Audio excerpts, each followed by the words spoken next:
Madlock inside the bag at third. Stargell even with a bag at first. Madlock.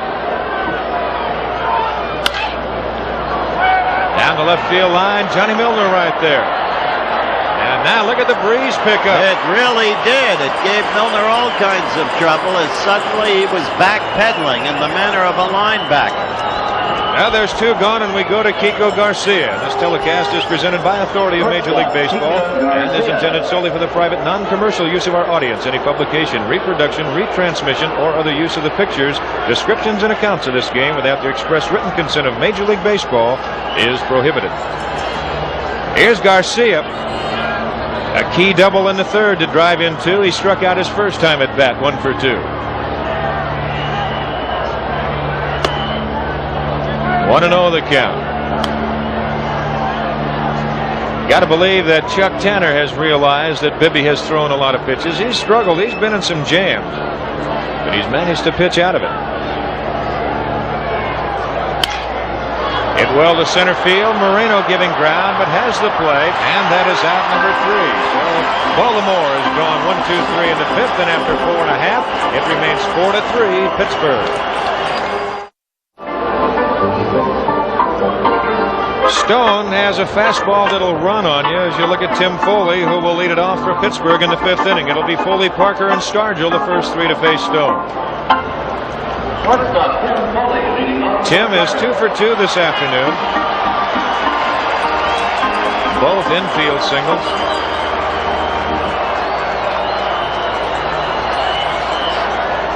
This game is still tied because of a brilliant play by Matlock on a grounded deep behind third that looked like a down-the-line double for DeCinces. Matlock converted it into an out. Stone, the fastball that will tail on you. He's got the curveball. So a subsequent signal by Renicky went for naught.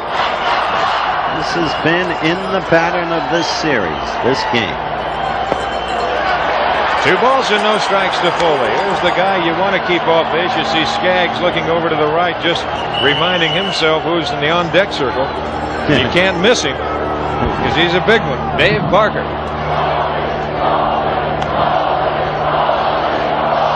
There's Dave. Hear the chant in the background. Foley, Foley, Foley. There you see the fastball. It'll tail back a little bit. And good pitch. Caught that outside corner. 2-1 the count.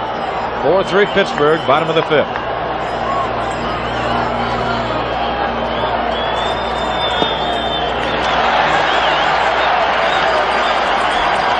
Foley's Fiends.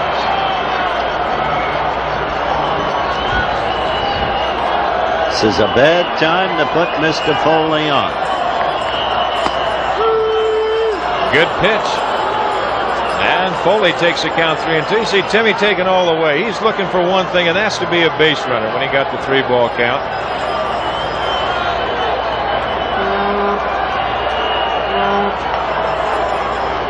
And he walks him. He did it. Foley's aboard. Parker's a hitter. And prior to the game, Howard had a chance to talk today.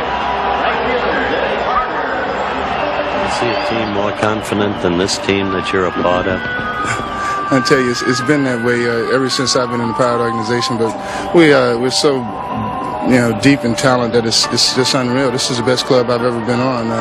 Of course, a positive attitude plays a big part in it, and also the fact that we look at each other as being brothers, more or less than just players or fellow teammates. We look at ourselves as being a part of each other. We're generally concerned with the other players' welfare, his family's welfare, and it's a family first, and then I think along with the family comes winning. That's line to left, and Renicke's got to play it on a long hop. Foley stops at second base, and the Bucks have got something going here in the fifth.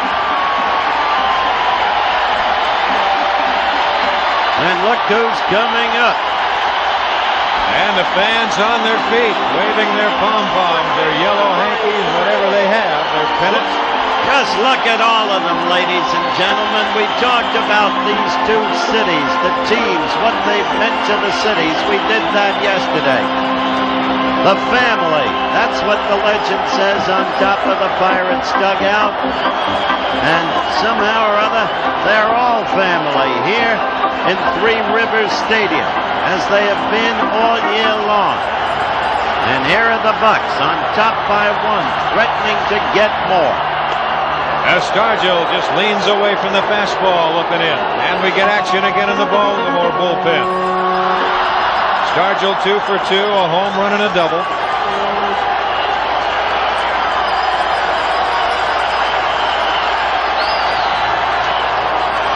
They wheel but no throw. Nobody's at the bag. There's the bullpen. Stoddard the right-hander. Martinez the left-hander.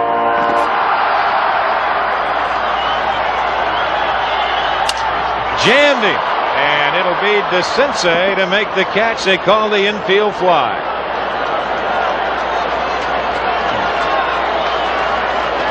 Now there's one away. And it'll be Johnny Milner. And you look at it again. We've seen this happen quite often in the series. The bat just shattering, breaking apart. And as Don mentioned, the infield fly rule in effect, even though it was a soft looper, the hand going up from Jerry Neudecker, the umpire at third, Stargell automatically out. Didn't you think he was trying to hit inside out? I think he was just trying to get some good wood on it. The way he took the swing, that's the way he approached the ball, Howard, and that's the way he got Walker went inside out. Yes, he did. Here's Milner. He has singled and scored in the second inning. He was walked intentionally in the third, and that was to load the bases, and Baltimore got out of it when Madlock hit into a double play. 1 ball and no strikes to Johnny Milner.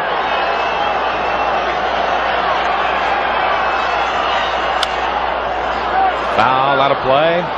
1-1 to count. Foley at second and Parker at first, and that's the story from Three Rivers Stadium here in Pittsburgh. And coming up next, that will be the story, Oklahoma and Texas.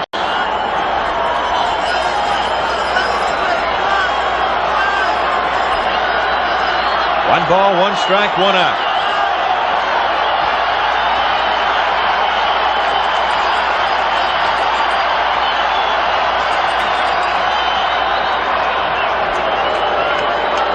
Now they just want to get their signs straight and make sure they know exactly what's going on. You know, you get absolutely no rest working against this Pittsburgh lineup. Sure, Milner isn't Stargell and he's not Barker, but he's a home run threat with 16 on the year. He can kill you. He has enormous power in those wrists. Remember, when he first came up, some thought he could be another Hammer and Henry Aaron. There'll not be another of those, not foreseeably. The count goes to 2-1.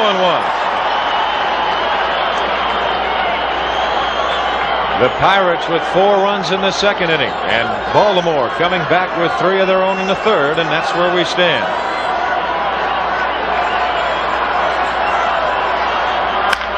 Hit hard, fair ball down the line. That'll score 1 and maybe 2. That's what I mean about Milner.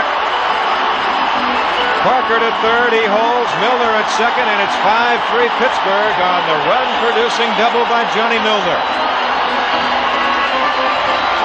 Now let's look at that Milner swing.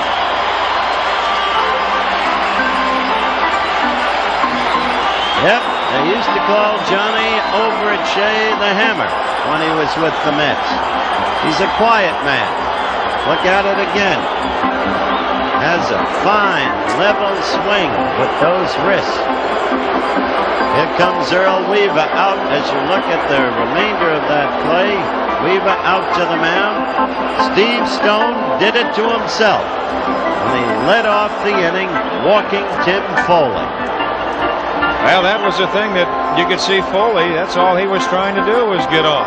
Weaver out with runners at second and third. Parker going to third. Dave limping just a little bit. We've mentioned before he's had that bad knee. Weaver has made no move as yet to what he wants to do. The hitter will be Madlock, and then you've got Ott hitting in behind him.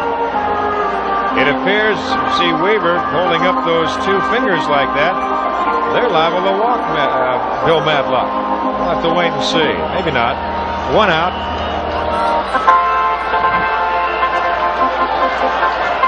Earl did it before and got out of it.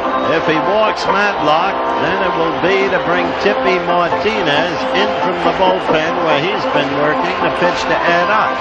And then Tanner will immediately repost. He's got the likes of Lee Lacy on the bench. And they're going to pitch to Madlock because they got the right side of the infield in. You've got Kiko Garcia about halfway. DeCinces, the third baseman, in his normal position. Now Garcia comes up a step or so at short. Breaking pitch misses. 1 ball and no strikes to count. Well, the Pirates right here with a chance to blow it open in the 5th inning. They lead it 5-3. Parker at third, Milner at second. 2-0. Isn't it ironic that 2 former Mets are now such important parts of this Pirate machine? Milner and Foley. Singleton, too, with the Birds. Makes you wonder what they're doing in New York. 3 balls and no strikes. Little chilly, Earl. Not just in the dugout. There's that heat pack. Now they will walk him. They won't even give him a chance to hit 3-0. And here comes, I'm sure, Martinez.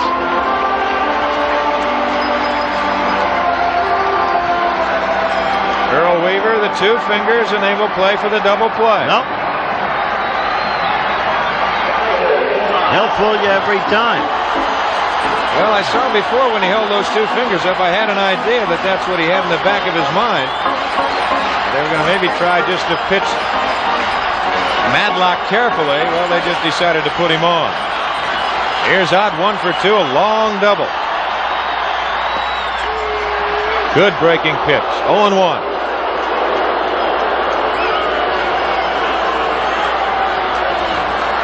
Ott with his double, he drove in 2. Baby face, Steve Stone.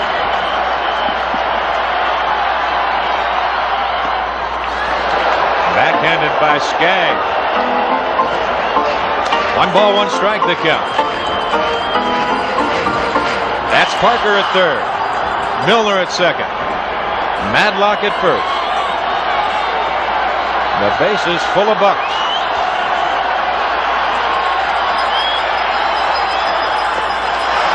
Two and 0.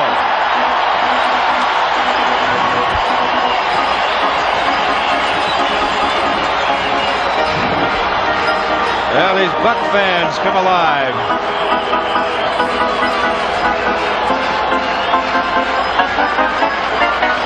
Base hit can blow this thing wide open. To left field, slicing down the line. It'll be just out of the reach of Renicky. Parker was tagging. Looked like the wind tried to help that ball come back a little bit. You just had a glimpse of Frank Robbins, the man who won the MVP in both major leagues, the man who's done so much for the Birds outfield play this year and proved it unbelievable. 2-2 the count to Ott.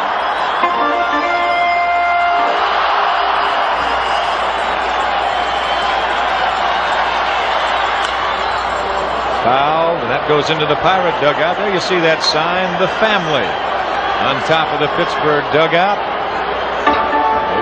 We've referred to that before. That's what they call themselves.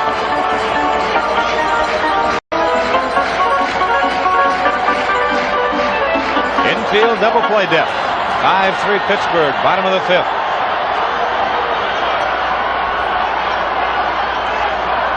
Now time is called by the second base umpire, Paul Runge. And we're ready to go again.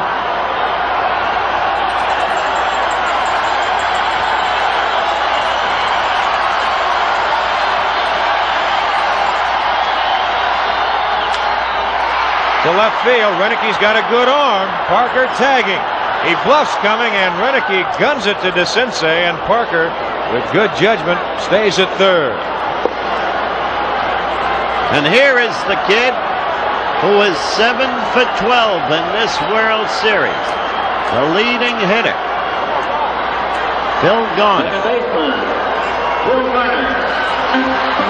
Garner 2 for 2 this afternoon, and he scored a run. That was in the second inning. The bases remain loaded, but now there's 2 outs.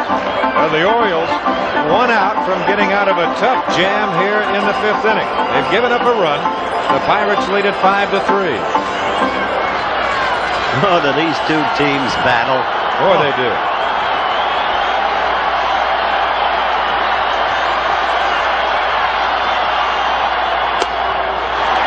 One and oh.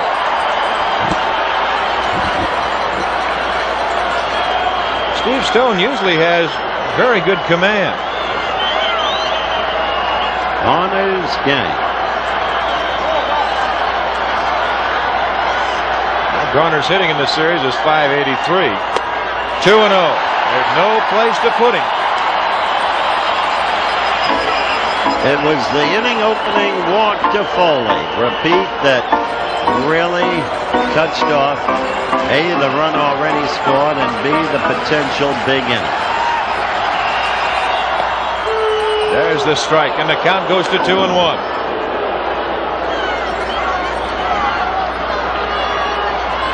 Infield, outfield, straight away for Garner.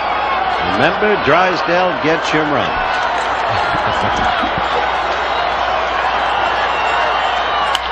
Hard to Garcia. He goes the short way. They get the force, and this side is retired. But the Bucks pick up a run and lead 5-3, and we'll be back with more baseball after this word from our local stations.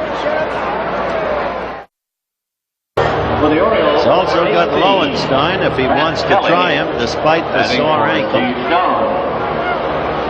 Weaver. Well, there's the lineup card. They'll just put it up there. That shows you the Baltimore lineup. And they'll just make the changes on the lineup as the game goes along. Kelly fouls it away.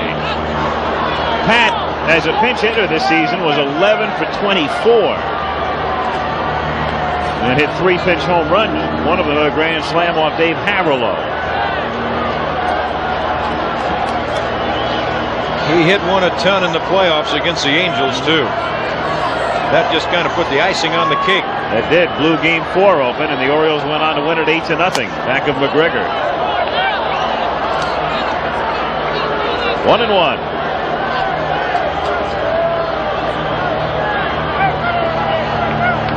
Well, we talked about Jim Bibby and his brother Henry, Pat Kelly and his brother Leroy.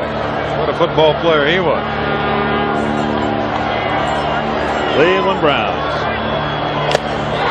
1-2. Morgan State.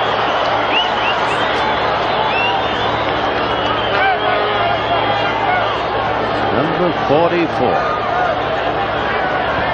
Now it's baseball and Jim Bibby. I'm trying to see if any of that perspiration is still dropping off of that bill of that cap.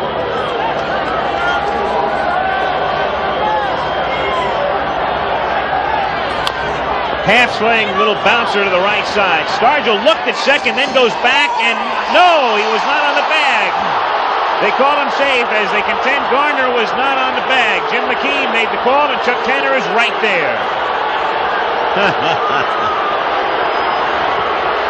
Well, Garner thought he caught the outside part of the bag, and McKean said, nope, you stood right here, you missed it. You got to be careful when you're Tanner, because you get that chew of tobacco over there in your cheek, and all of a sudden you get out there arguing, it becomes dislodged. Boy, you can. Let's take another look at it.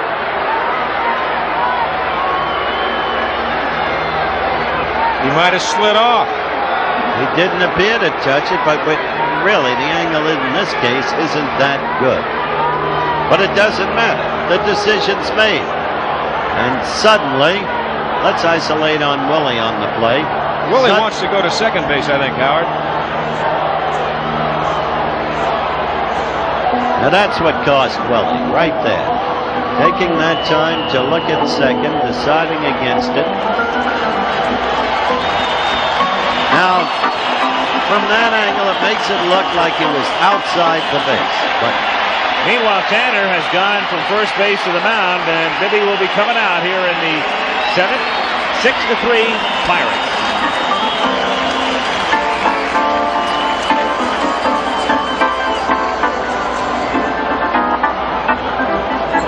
He took him out.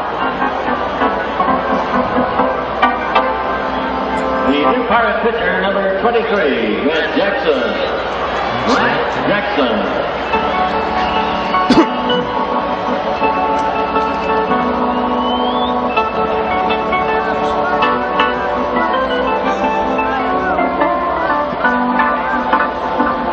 I don't know. You still can't tell, fellas. They didn't exactly shell Bibby, I'll tell you. Skaggs with a seeing eye single, and Kelly with that garbage.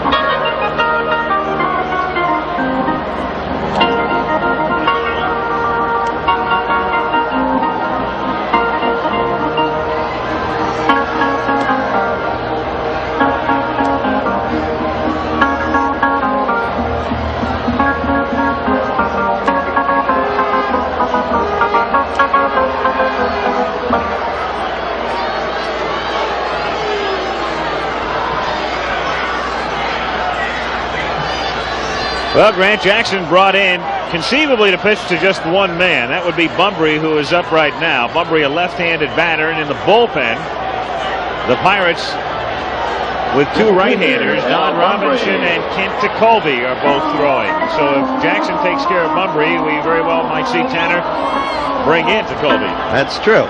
Now, they didn't exactly shell Jim Bibby. Skaggs got a seeing eye single. Bibby had been getting progressively stronger. And then there was that garbage half-swing hit by Kelly. But he'll take it. Oh, sure. So the tying run is at the plate. Bunbury is 1 for 3. Outside, ball 1. Oh, how they fight one another. Skaggs off to his lead at second, and Kelly at first. One away in the 7th inning. High, ball 2. It's 2-0 on Bunbury. On deck, the right-hand batting, Kiko Garcia. He's already doubled in 2 runs today, little Kiko.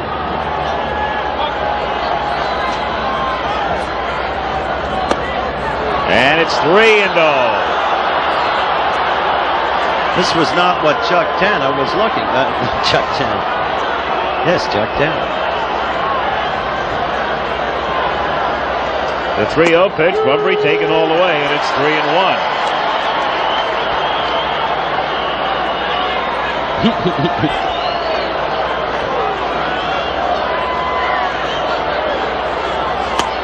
Got the corner, 3-2. All right.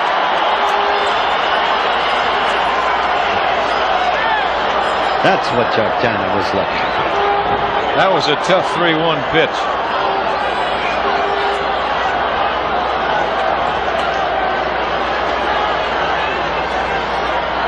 The 3-2 to Bunbury.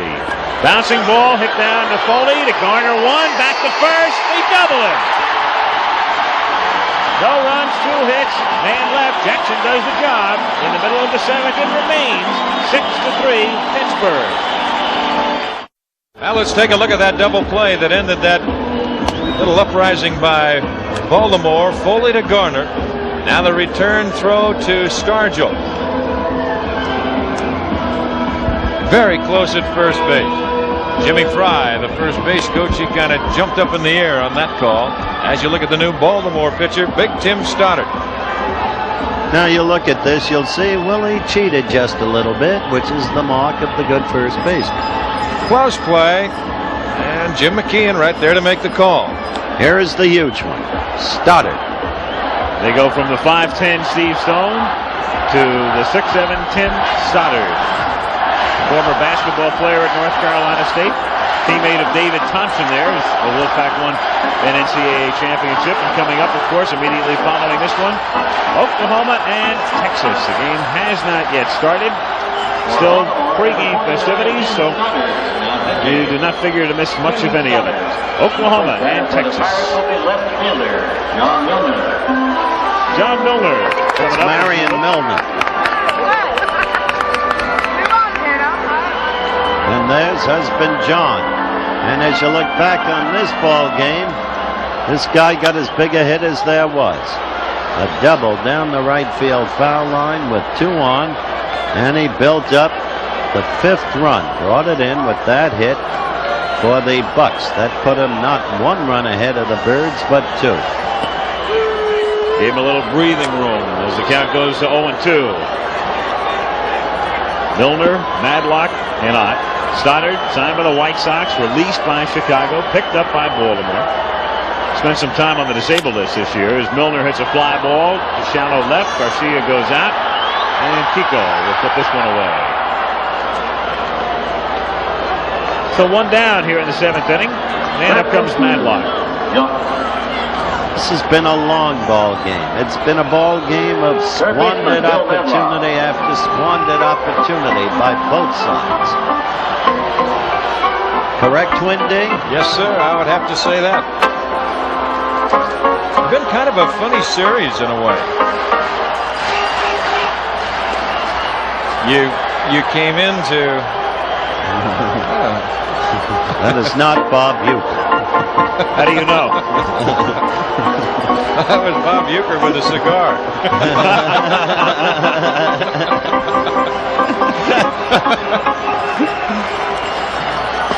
Do it on the count on Madlock. You know, we've had lousy weather, to say the least, and you look at these 2 ball clubs and they've executed well throughout the course of the year, and we've seen some shoddy play throughout the course of this, but you've got to attribute that to, really, I would say 99 9/10% of that to the bad weather that we've had. But it's been bad weather for both sides. Temperature at the start of the game in the upper 40s, but it was a lot warmer because the sun was shining brightly. Hi, guy. 2-1. Temperature now feels like it's about 28.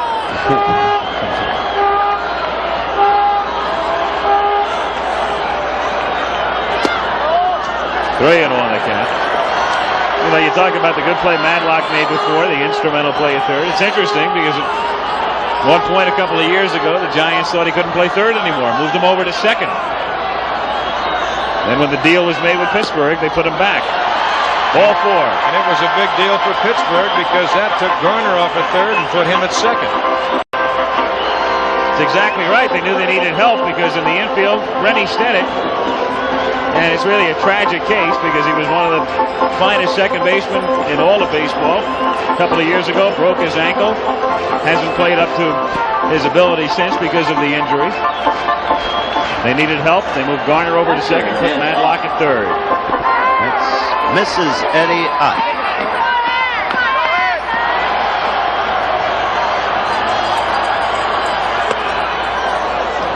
Oh, 1. 95 miles an hour. We've talked about his size. We've talked about basketball. We've touched on the great team of which he was part, the team with Tom Burleson and David Thompson and this man, Stoddard. And as I said before, a few years ago, released and picked up by Baltimore. And all of a sudden, he finds himself in the World Series.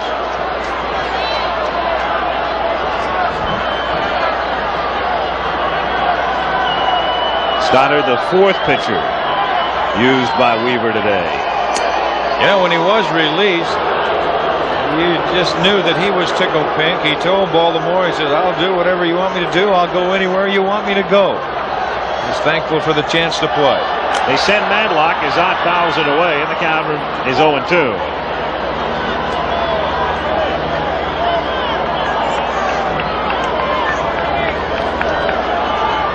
One away inning, the Pirates on top 6-3. The Bucks with 14 hits.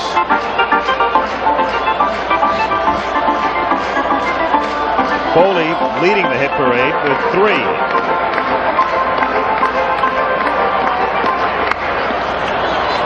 Cute girl, Mrs. Ott. Sure is. I've been watching Bob Engel down the left field line. He is freezing out there. He is absolutely freezing. What's so? Look at that. You think he isn't cold? Hit down the line, curling foul out of play. It stays 0-2.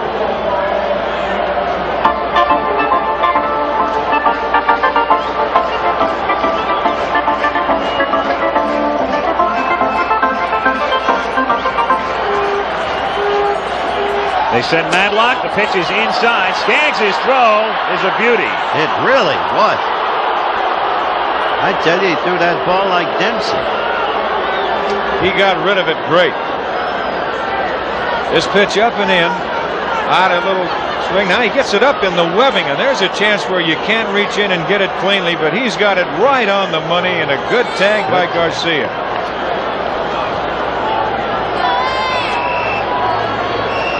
So 2 down with the bases empty. 1 ball, 2 strikes, the count on Ott. It was right to send him, though. Bouncer foul. Well, Tanner, since coming over to Pittsburgh, the Pirates, remember, they were a tough club that relied solely on power. As you look at some others, Alabama routing Look at Florida. that. Well, I guess the Big Bear's too old to coach. Look at Nebraska at halftime.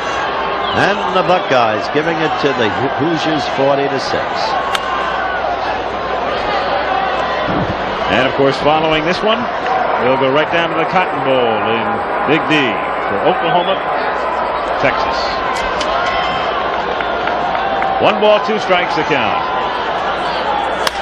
Look at it. Back off Stoddard, and it rolls right down to Murray, who's going to make the play. That looks like one of those. That looked like one of those Steve Meserak pool shots. I'm just plain showing off. I guarantee you that hurt. You could hear that crack all the way up here. Got him in the shin. Look at that. Right to Murray. End of 7. It's still 6-3. Pittsburgh will be back in Pittsburgh after this word from our local stations. 2 switches for the Pirates. Bill Robinson goes in for defensive purposes, replacing John Milner in left field, and Don Robinson comes in to pitch. So Grant Jackson was called out of the bullpen to face one man, Al Bumbry. Did the job, got Bumbry to hit into a double play to end the top of the 7th inning, and now they put it in the hands of Don Robinson, who appeared in games 1 and 2. Had last night off, and back in here to try to pick up the save. Here's the lineup tonight on ABC. And what a lineup it is, my friend. First 2 hilarious new comedy hits, The Ropers and Detective School. Following, it's an all-star love boat. Then Bob Wagner and Stephanie Powers in a great new adventure series, Heart to Heart. All tonight, beginning at 8 o'clock Eastern, 7 o'clock Central Time. ABC, still the one. Too bad you're going to miss it, though, because I am going to take it to that hockey game tonight. That will be the day. 8th inning, it's 6-3 Pittsburgh. See, they're right with us. Kiko Garcia. Scout Charlie Walgren's got to be a proud man, just retired after last night's performance. He was the man who signed Garcia. Looks at the strike. Didn't they also sign the Angels manager, Jimmy Fregosi? Yeah. Specializes in shortstops. Johnny Robinson.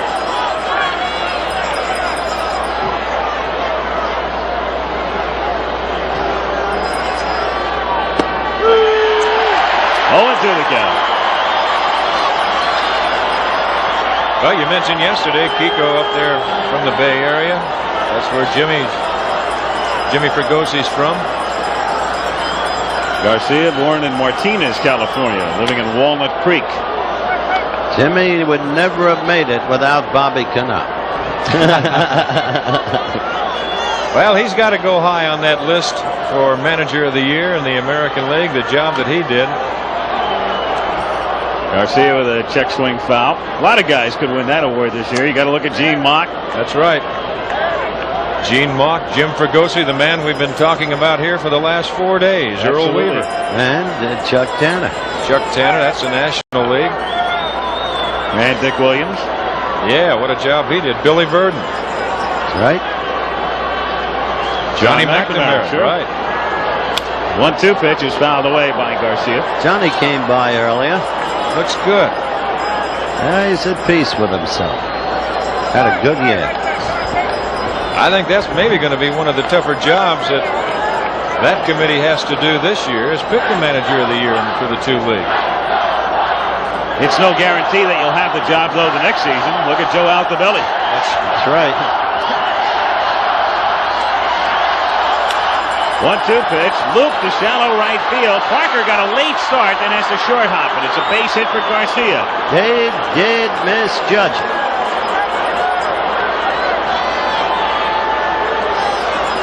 It appeared that he might have lost it for a moment. Well, maybe this replay will show you how Dave took the big swing, hit it out on the end of the bat. Parker still has not started to come in, now coming in, and then just has to short hop it. The point is, he went back. He did. It fooled him. You see Garner pointing there, and Parker hesitates. And that's what a good infielder will do. An infielder will go back, and the first thing they'll do, they'll be pointing in the air and helping that outfielder out. Ken Singleton at the plate. 1-0. I can hear that whistle sitting up here in the booth, and we've talked that Pee Wee Reese has been around, and Pee Wee, of course, with that whistle, after you've heard it for a few years, you know what it is, but a ball would go up, and right away Pee Wee would whistle. That would be his sign to the outfielders. When you heard him whistle and pointing that finger in the air, you knew, come on in. Garcia now 6 out of 9 on the series.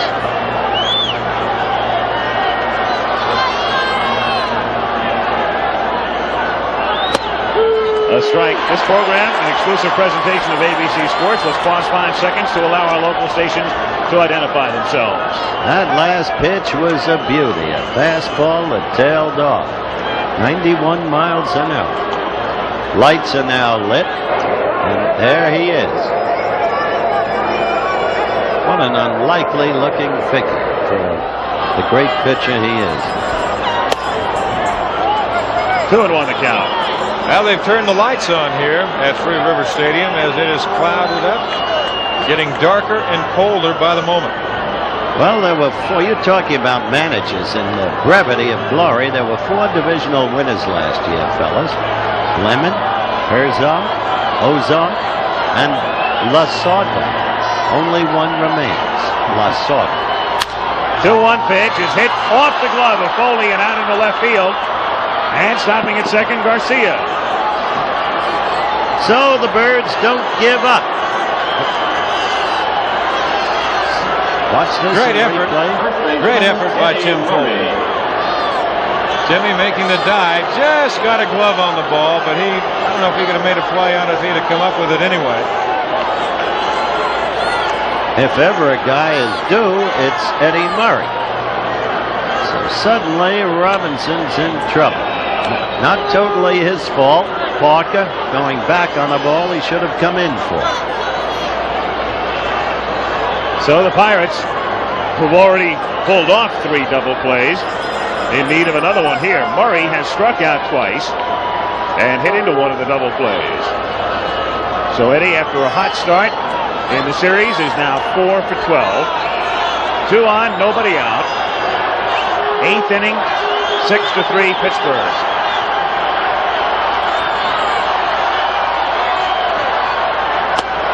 A strike on the outside corner, 0-1. Oh boy, what a beauty. Well, if you're looking for a pitch that you want to pull and drive, that's a tough one right there. Tailed off again. But this club, they hack at you, they hawk you, you count them out, and they don't count themselves out. The 0-1 pitch is low, and the Steeler chant of defense goes up. Jacoby. as the game reaches the 3-hour mark. Par for the course.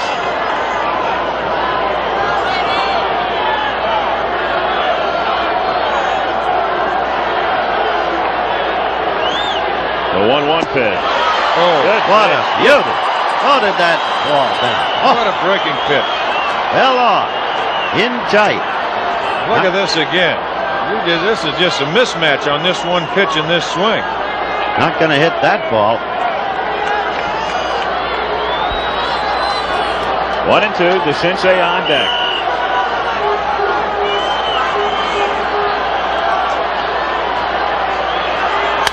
Murray shatters the bat. The ball bounced down to Foley. To Garner for one. He goes back to third. No play there. So runners at first and third, one out. And the meat part of the bat winds up in the stands back of first base.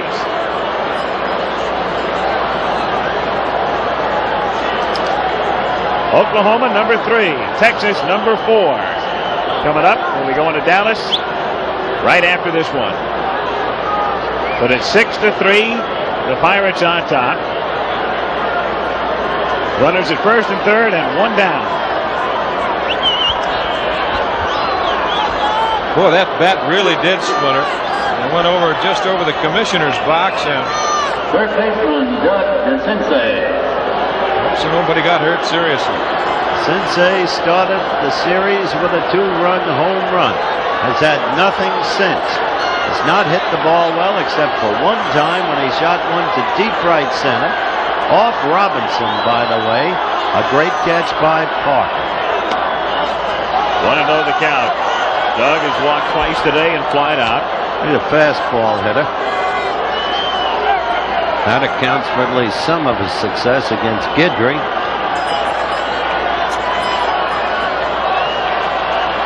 He's hit 4 home runs against Guidry, which takes him doing. 1-1. Boy, that fastball really dove in on him. 94 miles per hour. Putting everything into it.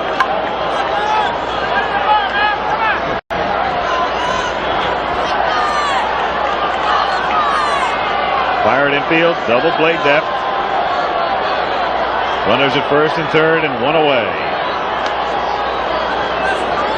Murray held on by Stargell. Garcia, the runner at third. And the 1-1 pitch. Look out. Well, you're bringing it up there 90-some miles an hour. You better make your move fast, and that's exactly what DeCinces did right here. There was a little element of doubt, and he says, Pasadena, I'll see you later. You want to get out doubly quick when it's 40 degrees, too. That's yeah. Mrs. Terry Bradshaw will be taking the ice immediately after the game. JoJo. 2-1 the count. One out. Garcia, the runner at third. Eddie Murray on the force at first. Wonder why they didn't fire Lasorda.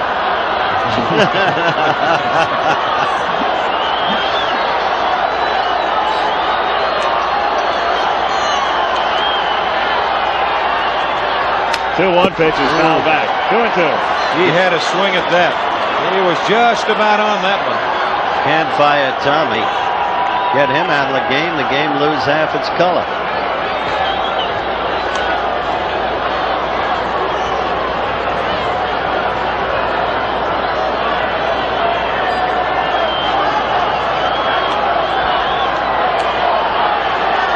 Two and two the count.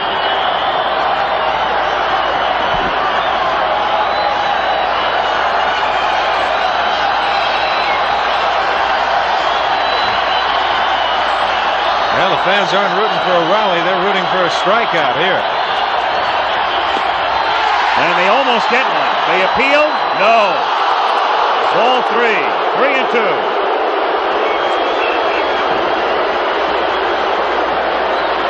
They do build up the tension, don't they? The Orioles keep coming at you. They had a threat in the 7th inning. Rubbed out on a double play Again, the tying run to the plate here in the 8th inning. 1 out.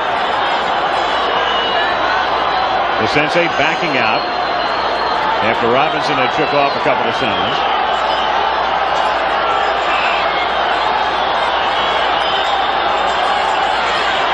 The 3-2 pitch coming up.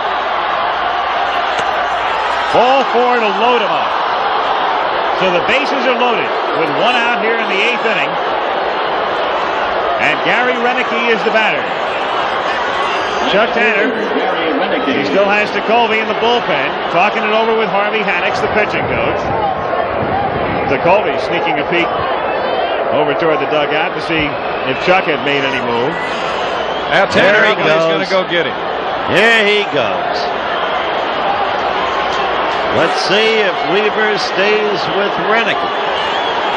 He's made the motion. They'll go to the bullpen and they'll go to Colby.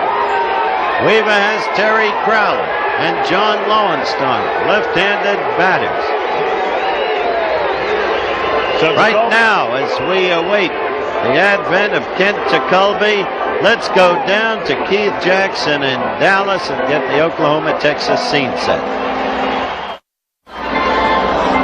Well, back here in Pittsburgh, you look at the man that Tanner wants in this situation, Kent Colby, coming in, 31 saves and 10 wins on the season. A lot of people love Kent Colby here. And Mrs. Kent Colby, and I suspect we'll see Mr. John Lowenstein. In the meantime, I bitterly resent Jackson sitting down there comfortable. No sweaters, no overcoats.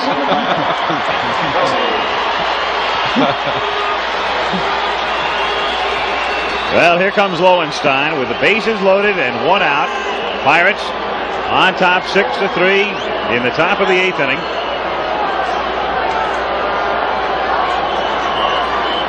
Colby, the 4th pitcher, employed by Tanner today. Kent went to the well 94 times during the season. And of course, he will go to the well every day until the water runs dry. Here's a tough job for a pinch hitter. You've been sitting in this cold, cold weather, and all of a sudden, here you are, 1 out in the 8th inning, and you're asked to come up and deliver. 0-1. Well, he did it in Game 1, of course, of the playoffs in Baltimore, beating the Angels with an opposite field home run. He did that. But apart from that one hit, John has not been hitting much of anything at all. And Palmer says it's the ankle. The 0-1 pitch. Up and away. Bases loaded. Garcia at third. Murray, the runner at second. And DeCinces at first. 1 out in the 8th inning. 6-3 Pittsburgh. Big hole on that right side because Willie Stargell has to guard the line.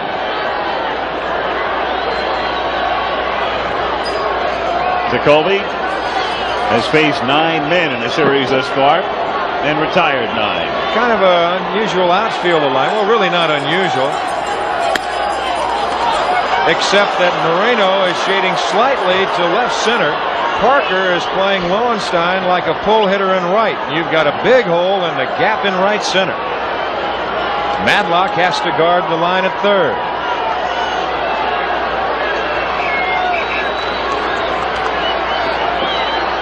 You've got that Pittsburgh defense fairly fanned out. The 2-1 pitch is fouled away. 2-2 on Lowenstein.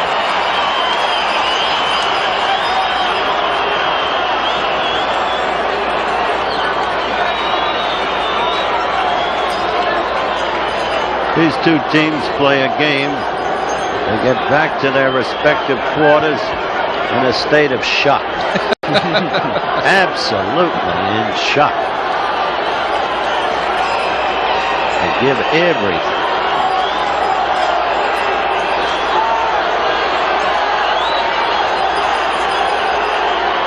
The 2-2 pitch is ripped by Stargell and into the corner. Garcia comes in to score. Parker has trouble with it. Murray comes in to score. They stop DeCinces at third. It's a double, and it's 6-5. How can you ask for more? It's another one-run ball game at this moment. And indeed, he hit this ball a ton. Watch this. He crushed it. That ball got by Stargell in a hurry and down into that corner in a hurry. And now this isn't the problem. The problem right now, that ball just about got by Parker. Right there. A great barehanded save, or we've got a tie game. Murray, you can see him. He wanted DeCinces to come in, but Cal Ripken stops him at third. With one out in the inning, runners at second and third. And they go to the bench again. This time, instead of Dower, we're going to see Billy Smith. Billy Smith, the switch hitter, coming up to face DeColvey. Started games 1 and 2, 1 for 6 in those games. Up on the board, number 2, Billy Smith. And so the double Dower by Lowenstein, the first man to reach base off DeColvey in the World Series. It is 6-5. And they will walk Smith. They'll put him on with Skaggs due up next. And we'll see. But there's a fellow named Crowley still there to be used. That's right. Crowley was out in the on-deck circle, and I think right now Earl Weaver, he's got Smith in there. Of course, he'll stay in the game and play second base, sitting in Dower's spot. And you still have a man named Crowley, as you say, although it is Skaggs, it's coming out. Well, this is where you got to give a man credit. Skaggs is coming out. Dempsey trotting in from the bullpen, and all of a sudden he saw Skaggs in the on-deck circle. He stopped. Now he comes. There he comes. It didn't make any sense. And there's Crowley. This is what we talked about at the start of the ball game, gentlemen. Weaver saving these left-handed pinch hitters for the right moment, and it's proved out for him. You second guess this guy once, you second guess him twice, but somehow it proves out. I go back to that inning when he let Sammy Stewart bat for himself, and you were openly critical, Don, and I felt the same way. Well, I was talking about the bunt situation. Well, that too you were, yes. That's what I was talking about. That was back in the third when he let Stewart hit. Sammy stayed in the game, kept his bench intact, and now he uses his third consecutive pinch hitter. Lowenstein with a double. They walk Smith, and now Crowley with the bases loaded takes outside ball 1. Whether he ties the game or not, Earl Weaver's entire game plan now in focus, and at this point in time becomes the storyline of the game.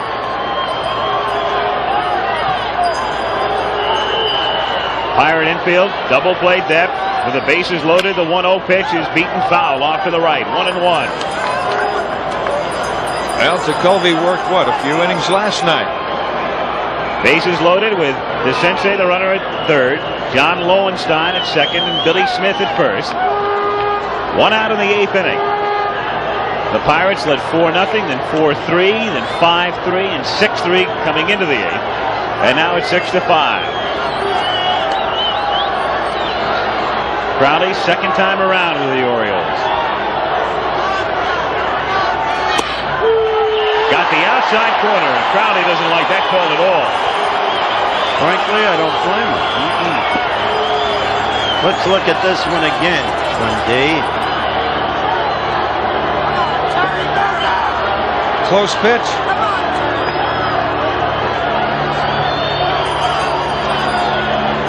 One and 2. Chop foul. You know, sometimes you just sit back and think, and Earl Weaver right now, he's yelling for a base hit. You know that. DeColvey has worked in the last 2 games. He worked an inning in the second game, 2 innings last night. And now coming back today, and after being in 94 games in the course of the regular season. Crowd chanting, "Let's go Bucks." The 1-2 to Crowley is way outside. 2-2. Weaver going deep into his bench. They have only 2 non-pitchers who've not been used, Belanger and Ayala.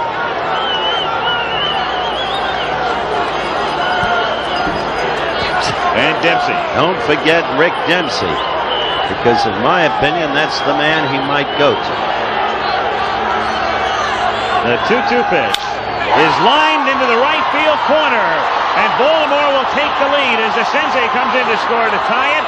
Smith follows to make it 7-6, and the Orioles have come up with 4 in the 8th, a double for Crowley. It's hard to believe, isn't it, ladies and gentlemen, the way that man uses the entire roster, the way every man comes through at just the right time. Look at them. There is joy there, and you can understand it. But the little cocky Banner, he's the guy. They ought to give him, if Baltimore should win, the game ball. The whole 108 stitches.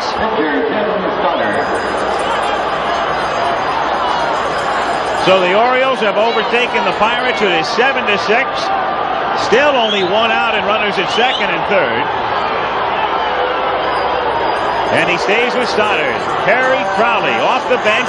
He and Lowenstein both producing 2-run doubles in the 8th inning. Tim Stoddard up for the first time in 79.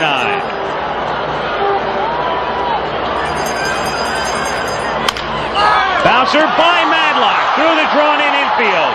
That'll score a run. Crowley stops at third, and it's 8-6.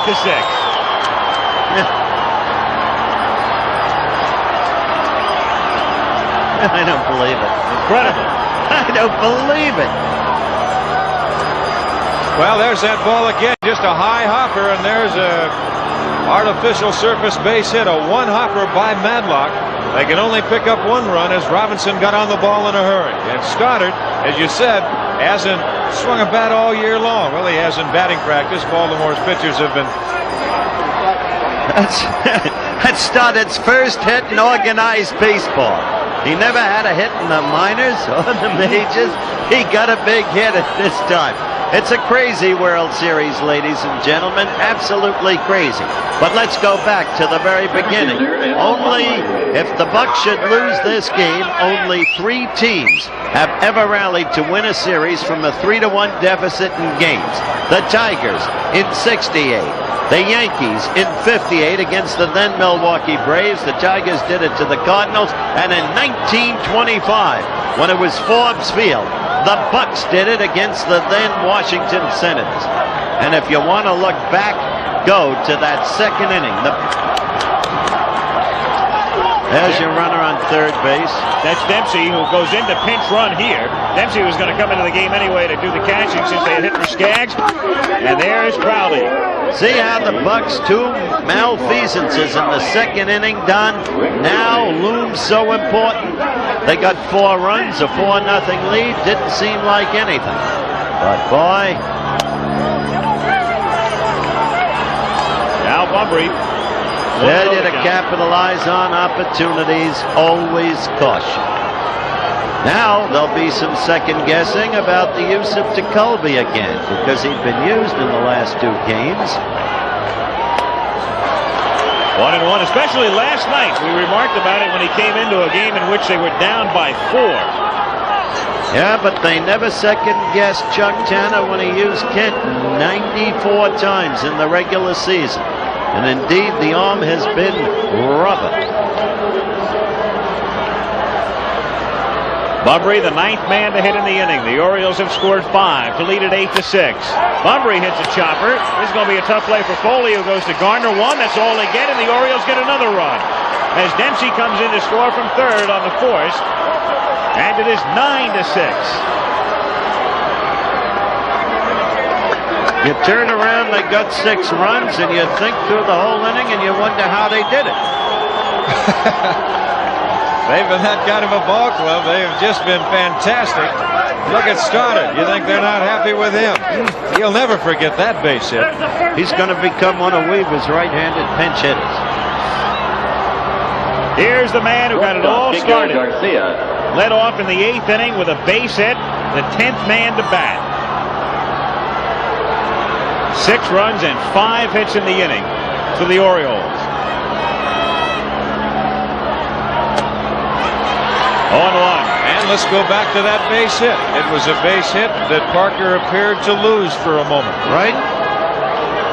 Absolutely right.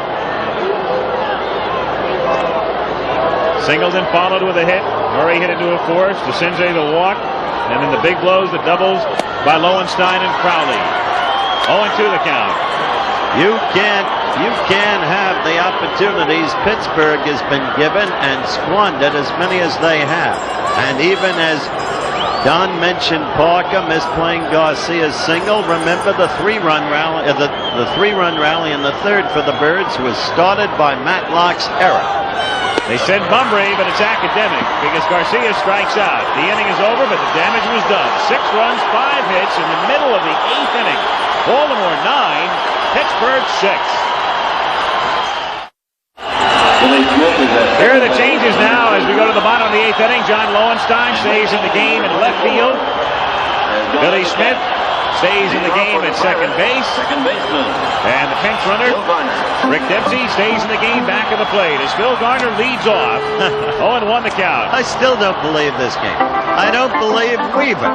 He started back. The guy never got a hit in organized baseball. Anybody else would have put up a pinch hitter. The guy gets a hit. Little squiver. Stoddard has it. Gets Garner. And the way he utilizes pinch hitters, that was the key. It's amazing how quickly you go from dummy to genius, don't you? I gave you the whole story. If they threw Earl in the River Charles, he'd come up on the other bank with a fruit stand. Left fielder Bill Robinson. First appearance at bat. Well, you saw that report from the Cotton Bowl. Texas able to cash in with a field goal.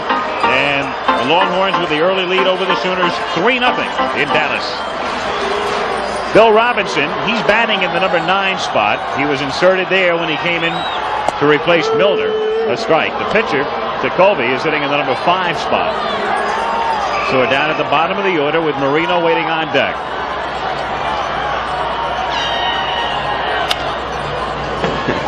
Oh, 0-2 the count.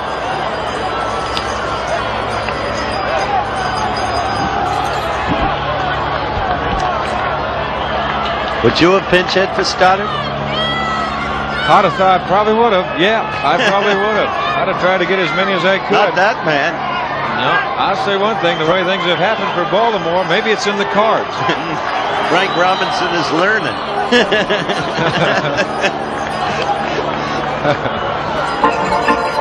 1-2. I still think Frank Robinson's a good manager. He had a shot at Cleveland. He got axed. Sooner or later, they all do. But I was with him in Santurce, Puerto Rico this winter. In the Winter League. And boy, he can manipulate a ball club. Robinson is gone. I'll guarantee you one thing. That big guy out there on the mound right now, he is bringing it. This one right here clocked at miles an hour, Don. He just threw it by him. Well, it's going to be interesting if this score stays the way it is right now. You know, the Bucks, their backs are to the wall. To see what they can do tomorrow to come back. 2 out, bases empty. Marino takes inside. They ever give the MVP, the Babe Ruth Award, to a manager? Did you ever see a manager get a hand like Weaver got in Baltimore when he was introduced? Well, you'd have to do it. When you look at this right here, he would have to go right at the top of the list of things that he's done. He has proved something to me. I've seen Earl for the last, 8 years in the American League and broadcasting American League games, but he has shown me something here that I'm scratching my head. It's begun to bleed. He's something else.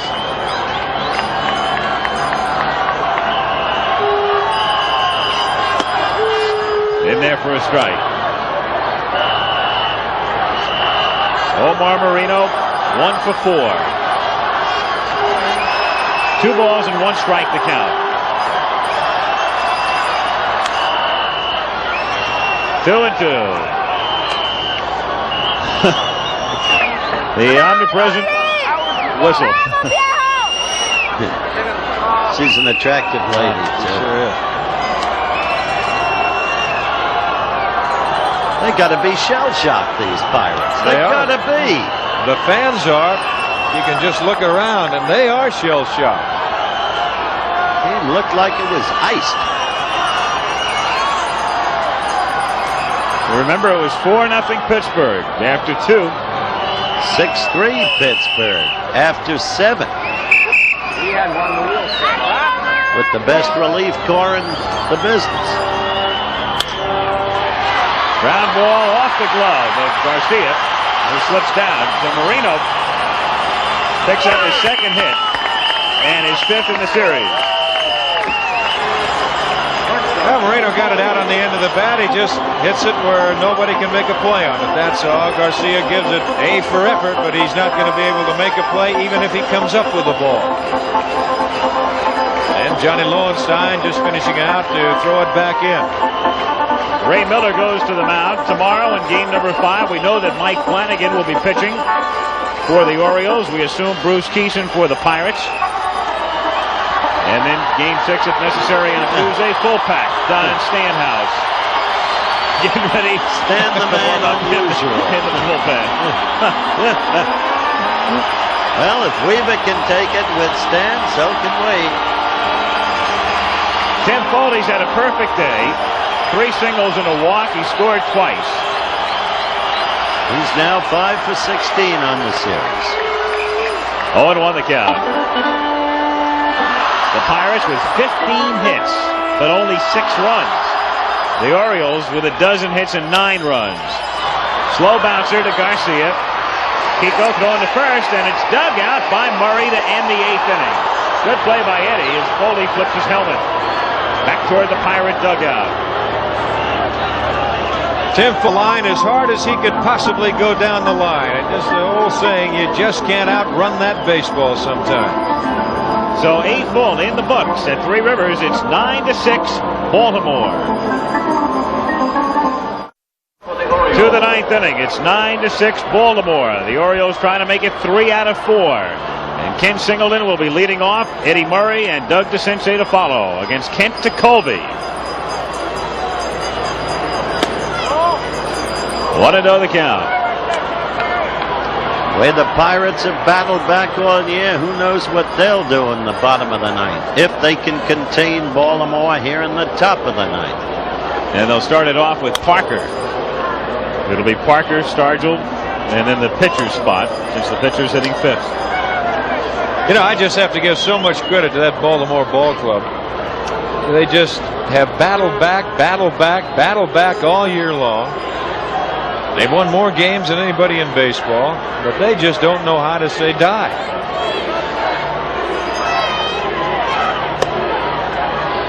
Two and 1. For those of you expecting football, it's still going to come. Oklahoma just scored a touchdown on a pass play. They lead the Texas Longhorns 7-3. But this is baseball, a topsy-turvy World Series game. Garner throwing out Singleton.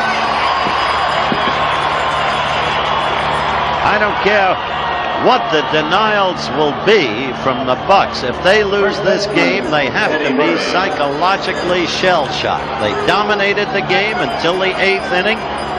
They squandered countless opportunities, and they are still showing the same frailty, making the key defensive misplay. Matlock's error and Parker misplaying Garcia's single. Well, we said before, you're going to go back and look at that 2nd inning when they scored 4 runs. Actually.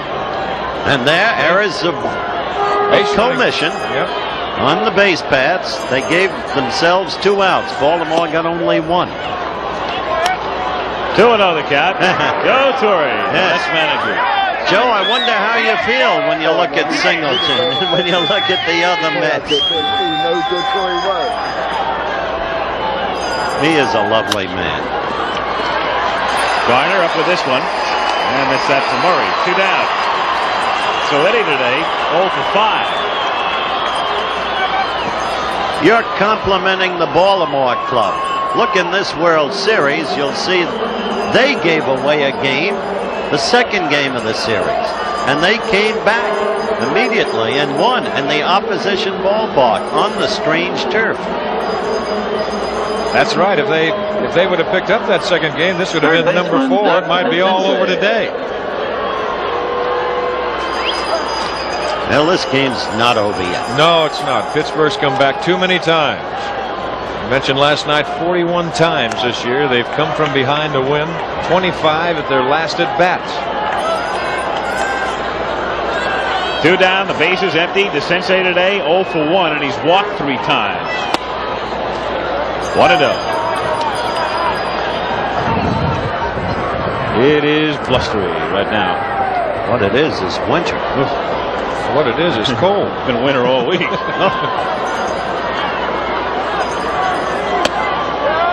2-0 the count. Wonder what the weather is in Greenland. Mark Belange, Kenny Singles. All of them now leaning forward. Tense, eager. Hoping the thing gets over. 3-0 on DeCinces, who's already drawn 3 walks. There are the totals in the top of the 9th inning.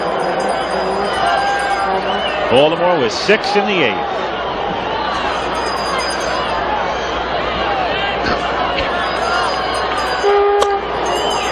And DeCinces on again. So Doug has drawn 4 walks today in a game that right now is at the 3-hour and 36-minute mark. And if it winds up as a 9-inning game, it'll be the longest 9-inning game in World Series history. And here's the man who got the first big hit with the Sox clock, Johnny Lowenstein. A double into the right field corner. A ball that, as Don Drysdale said, he absolutely crushed. He did just that. He hit it hard.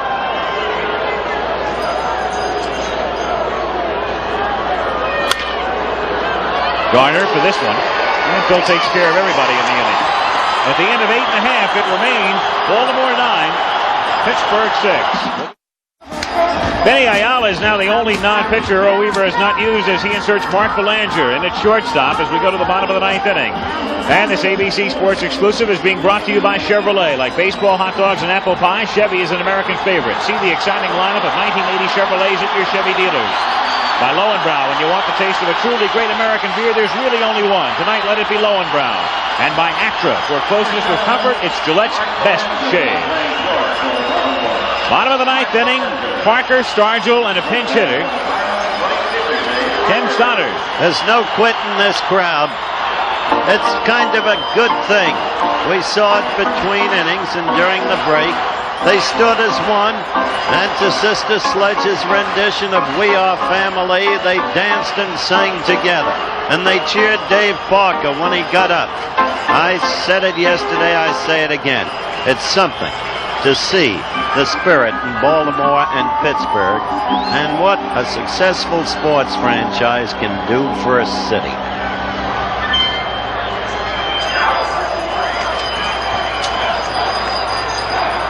Into the first quarter at the Cotton Bowl. Oklahoma leading Texas 7-3. We'll be going there right after this one. As you looked into the Pirates dugout when Parker went back there, Mike Easler had a bat in his hands. So he figures to be the pinch hitter. He'll be coming up 3rd in the inning. Parker, 2 hits today, a single and a double. 7 hits in the 4 games.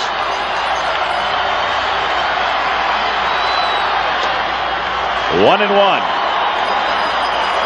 Misses Dave Parker. Amongst the crowd of more than 50,000. And they are shell-shocked, but as Howard just said, lively as we go to the bottom of the 9th inning. Parker on a check swing. It's in there anyway for a strike, and the count is 1-2. What a pitch that was. Kent to Colby. Now this pitch right. Dave wanted to try and maybe go. He didn't want to pull the trigger, but it caught right at the knee. Got him looking on the inside corner. Dave Parker strikes out. David knew it. David knew it. Great professional that he is. He was caught with that tight pitch.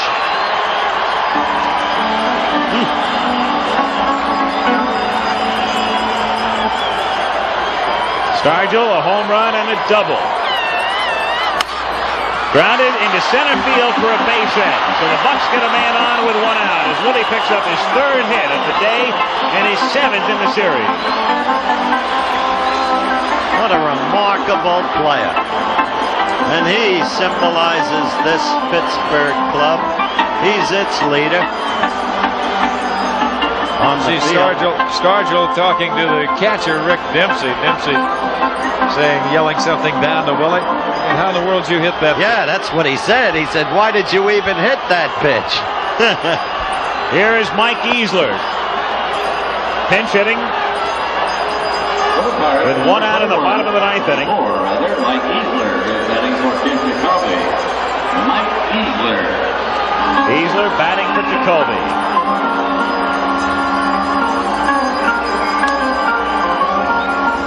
Madlock on deck. Stargell at first base. Well, the key base hit of the ball game right now belongs to that big man standing in the middle of the diamond.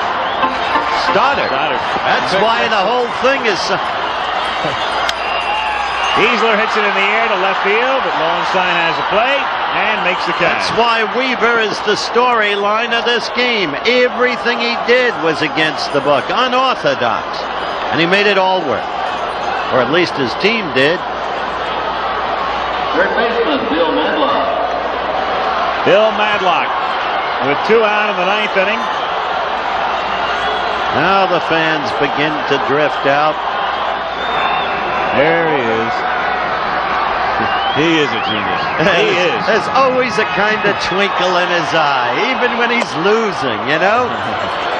He enjoys what he does. He enjoys the fullness of his life. So does Willie Stargell. You've done the work Willie Stargell has done, seen the sufferings of people. Madlock taking all the way. It's a strike, 1-1. Try to alleviate those sufferings. You can cope with defeat. And he hasn't lost yet. He hasn't given up yet. I mean on the whole World Series. Maybe not even on this game, but certainly not on the whole World Series. Well, the one thing, the Bucks will know what they have to do tomorrow. There's only one thing they can look for. They've got to win. Chopped foul, so the Orioles a strike away from going up 3 games to 1. 1-2 on Madlock. Tomorrow we know it's Flanagan. Probably Keeson for the Bucks. There's Keeson right there. They're just on the right of your screen. Jacoby. And then Keeson. That could probably be tomorrow's pitcher. Robinson in between. 1-2. Outside. The Pirates squandering numerous opportunities. 16 hits. They've out-hit the Orioles 16-12.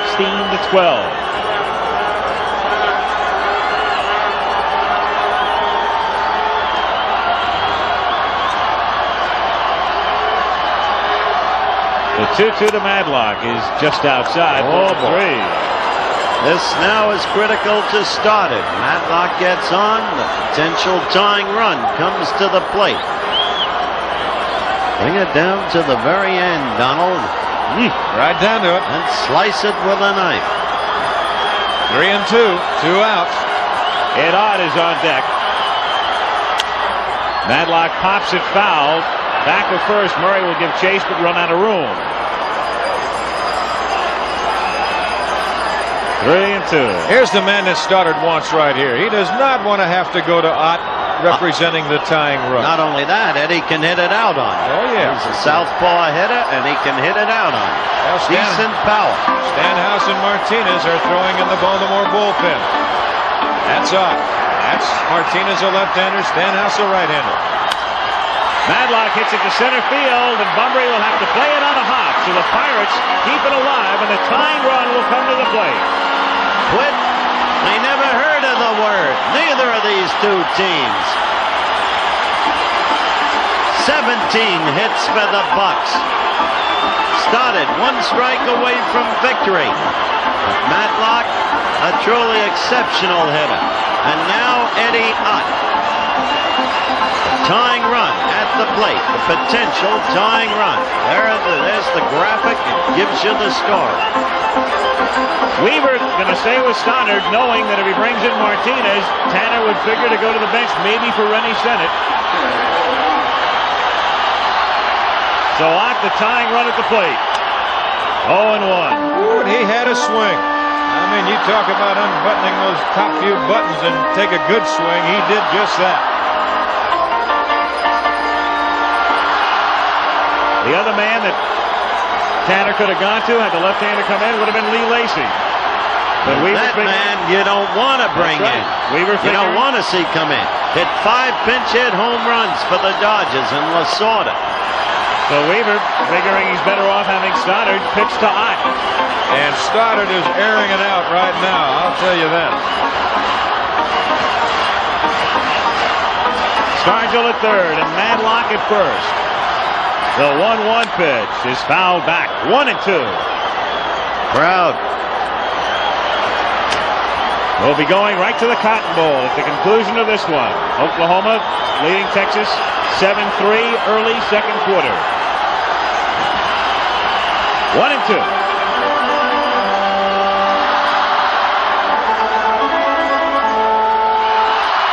What a ball game.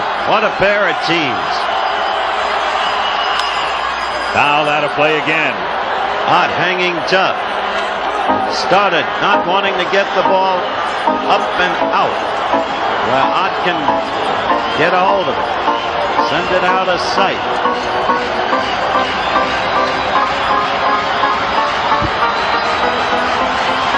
Well, the one thing we haven't had is a home run hit to right. That Foul did it. tipped and held by Dempsey. So Baltimore goes up 3-1. The Orioles, for the second day in a row, come from behind. And that symbolizes the Pirate frustration. They cannot believe it. Earl Weaver. What a job of manipulating and maneuvering. And the Orioles win it by a score of 9-6.